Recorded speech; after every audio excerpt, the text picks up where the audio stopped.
The Arizona Cardinals were 4-0. Now they're 4-4, and they get to go to Green Bay to try to do something about it. Welcome into Hot Reads, your weekly look at the National Football League with Hall of Fame quarterback Troy Aikman. My name is Tom Vandervoort, and Troy, I know you're going to Green Bay this week to watch the Cardinals play the Packers. And first of all, from the Arizona point of view, basically, what happened and what should they do about it now that they're kind of reeling? Well, they're obviously struggling. I mean, they came out of the gates playing pretty good ball and haven't gotten a lot going. I think their defense is pretty good. Offensively, they've just really struggled. I mean, they've had quarterbacks playing, from one week to the next. They've had turnover certainly at that position. The offensive line, they've had some injuries. The tackles have struggled in pass protection. They've not run the ball particularly well.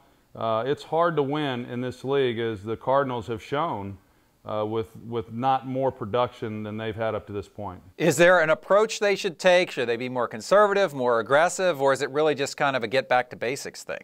Well, I think what they have is what they have, and that's what they've got to go with, and they've got to play very efficiently. They don't have a lot of big play ability.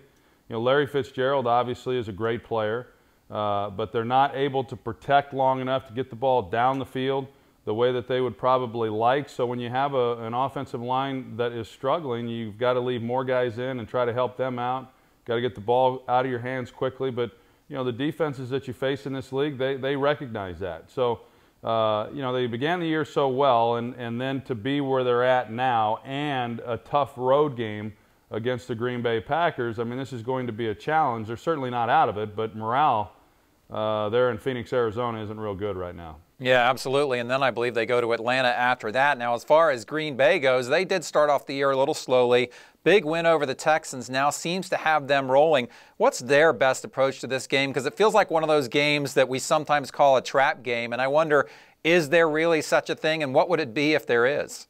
Well, I think that, it's hard to get up to the same emotional level for 16 games during the season. As tough as that is maybe for the fans to really understand, considering you go out and play once a week and you only have to do it 16 times prior to the playoffs. But it's one thing when you're playing a division rival, knowing that it's going to be a big game. It's a different thing when you're playing a team that you expect to beat.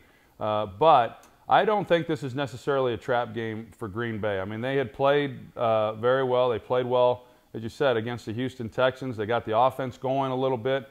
They came back last week against Jacksonville and did not play particularly well on offense. Now, they're without Greg Jennings, and then they were also without Jordy Nelson. They've had a number of injuries, as some other teams have as well. But I think because of what happened last week, not an outstanding performance, yet they were able to win.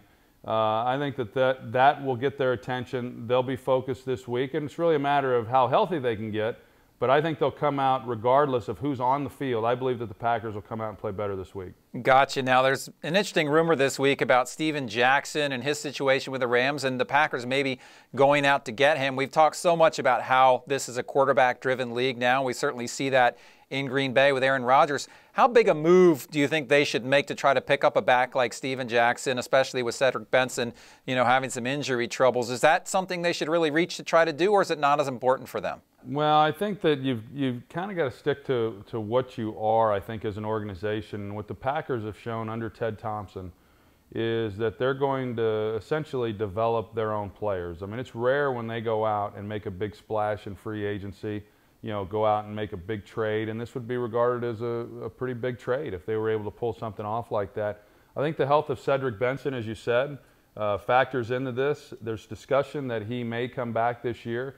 He's on injured reserve, but because of the new rule, he's been designated as the guy who can come back and play again this season. If they anticipate that he'll be back, then they don't make that move. And they may not make that move anyway. They may go ahead and stick with what they have. We clearly know that they haven't run the ball particularly well. They haven't run the ball really all that well in a number of years.